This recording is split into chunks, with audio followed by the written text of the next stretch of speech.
حضرت ابو درداء رضی اللہ تعالی عنہ مدینۃ المنورہ سے چلے گئے تھے شام میں، تو وہاں کوئی شخص مدینۃ المنورہ کا ان کو ڈھونڈتے ڈھونڈتے جا پہنچا اور کہا کہ ابو درداء میں مدینۃ الرسول سے آیا ہوں، مجھے پتہ چلا کہ آپ کے پاس حضور کے فرامین ہیں، تو ایک فرمان سننے کے لیے اتنا لمبا سفر کاٹا ہے، یہاں رشتہ داری بھی نہیں ہے، کوئی تجارت بھی کرنے نہیں آیا، کسی سے ملنا بھی نہیں ہے، شہر دیکھنے کے شوق میں بھی نہیں آیا کہ میں دمشق دیکھا ہوں کیسا ہے، صرف ایک ہی غرض ہے میرے سینے میں،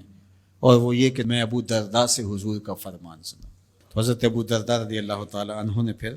انہیں حضور علیہ السلام کا ایک فرمان سنایا، سنو آپ بھی، من سلک طریقا یبتغی فیہ علما سہل اللہ لہ طریقا الی الجنہ، جو کسی ایسے راستے پہ چلا جس راستے میں اس کا مقصد ابتغاء علم تھا، علم سیکھنا تھا، تو فرمایا اللہ اس کے لیے جنت کی راہیں آسان کر دیتا ہے۔ اللہ، یہ کس کو بتایا جا رہا ہے؟ جو ایک حدیث سننے آ رہا ہے۔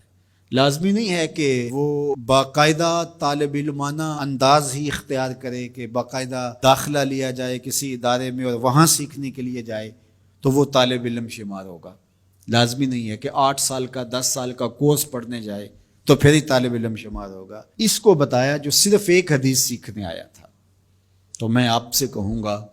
کہ 8 دن کے بعد جب جمعۃ المبارک کے موقع پر آپ سفر کر کے گرمی کاٹ کے مشقت سہ کے آپ یہاں پہنچتے ہیں، پٹرول لگاتے ہیں، وقت نکالتے ہیں، آدھا گھنٹہ پونا گھنٹہ قریبی شہر کے لوگ پہلے چلتے ہیں، اور جو باقی شہروں سے آ رہے ہیں کوئی 2 گھنٹے پہلے چل رہے ہیں، کچھ لوگ صبح سے چل رہے ہوتے ہیں، کچھ لوگ رات سے چل رہے ہوتے ہیں، کچھ لوگ رات آ کے ہمارے پاس مہمان خانے میں ٹھہرے ہوتے ہیں کہ صبح ہم نے نماز جمعہ پڑھ کے جانا ہے، دور دور سے لوگ آ رہے ہوتے ہیں۔ تو اس وقت طالب علم بن کے آیا کریں کہ ہم حضور علیہ السلام کے فرامین سیکھنے جا رہے ہیں، ہم قرآن مجید کی تفسیر سیکھنے جا رہے ہیں، ہم دین سیکھنے جا رہے ہیں۔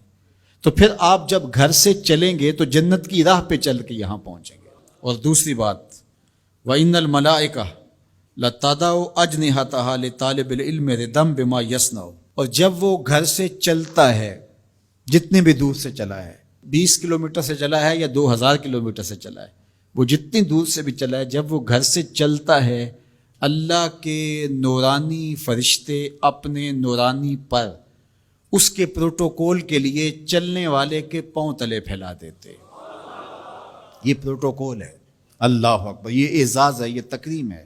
پھر ارشاد فرمایا وَإِنَّ فَضْلَ الْعَالِمِ عَلَى الْعَابِدِ كَفَضْلِ الْقَمَرِ عَلَى سَائِرِ الْكَوَاكِبِ، عالم کی فضیلت عابد پر، عالم کی فضیلت ہنڈے بدماش چور ڈاکو اس پر نہیں، اس سے موازنہ نہیں کیا جا رہا ہے۔ ایک عام چور ڈاکو بدماش سے تو ایک مسجد میں جھاڑو دینے والا بھی افضل ہے، اس سے موازنہ نہیں کیا جا رہا، بلکہ موازنہ کس سے کیا جا رہا ہے؟ جو تہجد گزار ہے، شب زندہ دار ہے، نوافل پڑھتا ہے، صلاۃ الاوابین، صلاۃ الاشراق، چاشت کی نماز، قرآن مجید کی تلاوت، رات کو عبادت، دن کو روزہ، معاملات میں محتاط، صرف عالم نہیں ہے،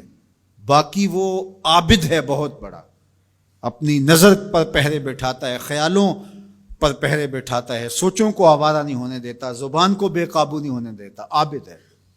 اس پر عالم کی فضیلت کتنی ہے آپ ذرا سنیے تو آپ کا جی چاہے گا کہ ہم مکمل عالم بن جائیں۔ تو فرمایا کہ فضل العالم علی العابد کفضل القمر علی سائر الکواکب، عالم کی اس عابد پر، تہجد گزار پر فضیلت اس طرح ہے جس طرح 14ویں رات کے چمکتے ہوئے چاند کی فضیلت ستاروں پر ہوتی ہے۔ اور ایک حدیث میں حضور نے یوں بھی ارشاد کہا فضلی علی ادناکم، اے صحابہ اس عالم کی عابد پر یوں فضیلت ہے جس طرح تم میں سے ایک عام آدمی پر میری فضیلت ہے۔ اتنا بڑا اعزاز دیا، اتنی بڑی شان اس عالم دین کی ہے، اللہ اکبر۔ اور پھر ارشاد فرمایا وَإِنَّ الْعَالِمَ لَيَسْتَغْفِرُ لَهُ مَنْ فِي السَّمَاوَاتِ وَمَنْ فِي الْأَرْضِ حَتَّى الْحِيتَانُ فِي الْمَاءِ، اور یہ عالم دین